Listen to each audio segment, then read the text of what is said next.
Потикнат од неговиот реизбор во мај, турскиот претседател Реджеп Тајип Ердоган продолжува со репресијата врз елементи на турското граѓанско општество, кои што тој ги обвинува дека ја загрозува демократијата.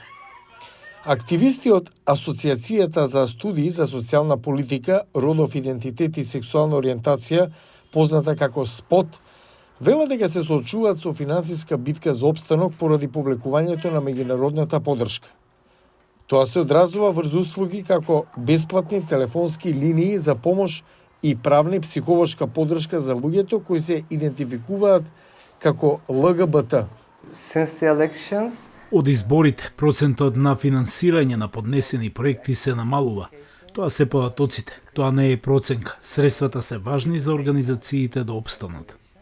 Наблюдувачите велат дека реизборот на Ердоган дополнително ја заострува контролата на турскиот лидер врз оние со кои тој не се согласува. Тоа може да потикне растечки прашања меѓу донаторите за тоа дали вреди да се финансираат турските граѓански организации. Има пат двоумење од страна на меѓународните донатори кон Турција. Тоа е поизразено особено по изборите.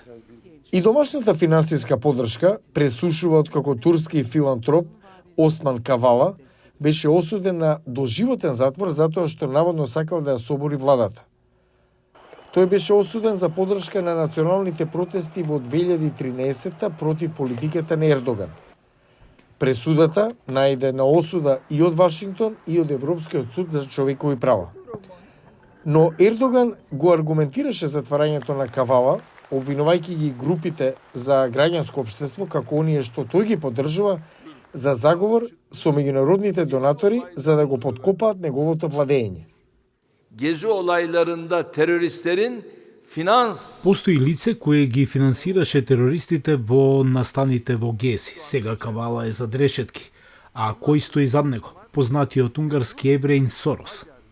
Унгарско-американскиот филантроп Џорџ Сорос, чии фондации Отворено општество некогаш беа значаен поддржувач на граѓанското општество во Турција се до 2018 кога се повлече поради притисокот од властите. Активистите предупредуваат дека уште еден голем, но анонимен европски финансиер на граѓанското општество во Турција ќе се повлече до крајот на годината. The Open Society is no longer. Отворено општество повеќе не финансира во Турција. Се работи за сума од околу 2 милиони долари за граѓанското општество и дополнителни 2 милиони за бегалските организации. И фондацијата Крест од САД исто така престана да финансира проекти затоа што беше жестока мета на провладиниот печат.